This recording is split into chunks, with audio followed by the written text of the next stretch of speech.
Engine room opening. Shoot vessels interior title graphics. Welcome on board this session. We'll explore how to correct test interlock and alarm level switches. Essential device that protect shipboard machinery and safeguard operations. Over the next 15 minutes, we'll break down how these switches work, why they matter, and the proper methods for assessing their condition. You will also learn practical troubleshooting tips and best practice used by experienced marine engineering.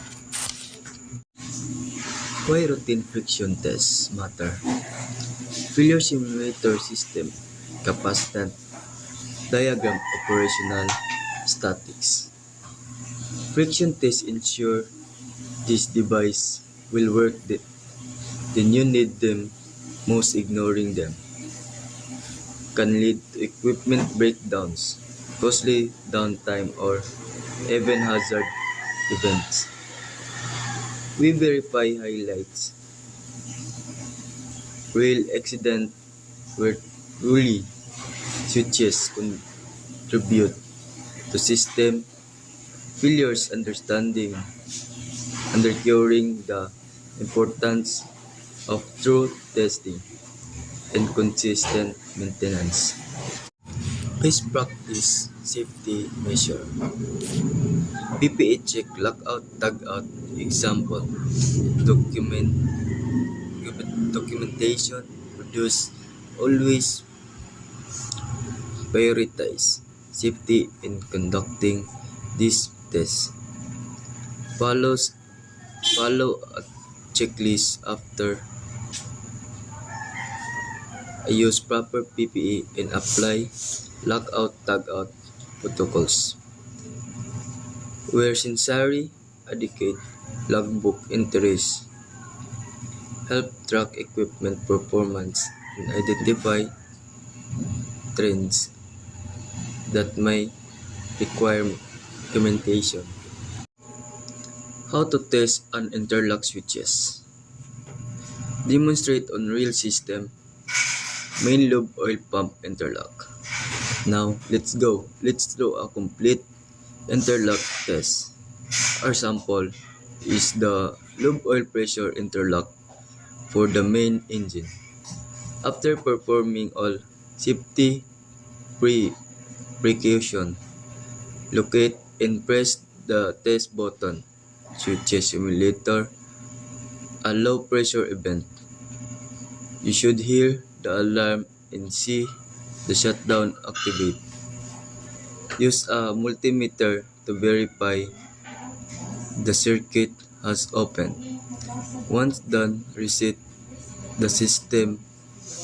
The record all finders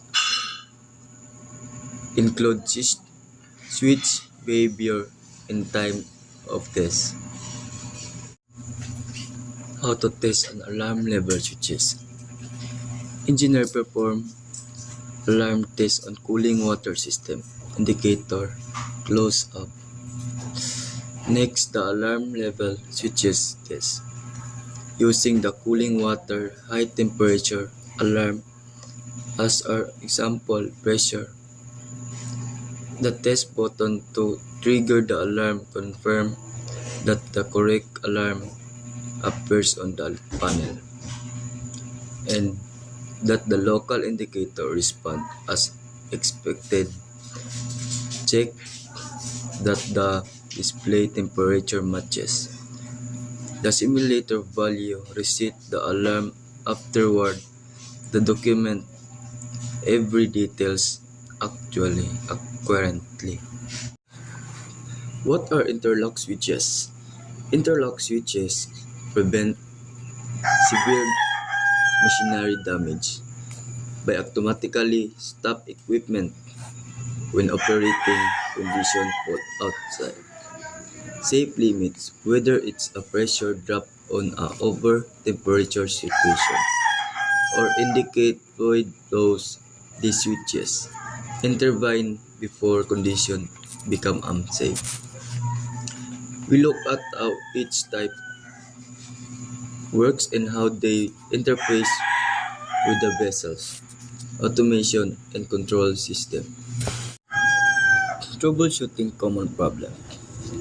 Contract cushion diagram, writing faults, sensor, celebration, step, troubleshooting cards. Even the testing switch can still fail. Crowded contact, loose wiring, clean terminals, repairing faulty cable, and performing regular celebration.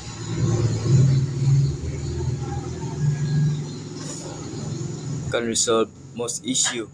Multimeter signal generator. Our capable tools are pinpointing faults and performing correct operation after repair.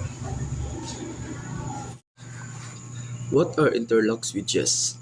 Interlock switches prevent severe machinery damage by automatically stop equipment when operating condition put outside. Safe limits whether it's a pressure drop on a over temperature situation or indicate void flows. These switches intervene before condition become unsafe. We look at how each type works and how they interface with the vessels, automation, and control system. What are alarm level? Alarm level switches serves as early warning device rather than cutting equipment. Then they alert the operator when readings approach danger level. We review float type sensor, capacitance-based detection, and ultrasonic non-contact sensor, explaining the rules each play in maintaining safety system parameter. Engine room opening, shoot vessels interior title graphics. Welcome on board this session. We'll explore how to correct, test, interlock, and alarm level switches. Essential device that protect shipboard machinery and safeguard operations. Over the next 15 minutes, we'll break down how these switches work, why they matter, and the proper methods for assessing their condition. You will also learn practical troubleshooting tips and best practice used by experienced marine engineering. What are interlock switches? Interlock switches prevent severe machinery damage by automatically stop equipment when operating condition put outside. Safe limits whether it's a pressure drop on a over temperature situation or indicate void flows. These switches intervene before condition become unsafe. We look at how each type works and how they interface with the vessels, automation, and control system. Best practice safety measure. PPE check, lockout, tagout. Example, documentation produce always prioritize safety in conducting this test. Follow a checklist after I use proper PPE and apply lockout tagout protocols. Wear necessary, adequate logbook entries, help track equipment performance and identify trends that may require documentation.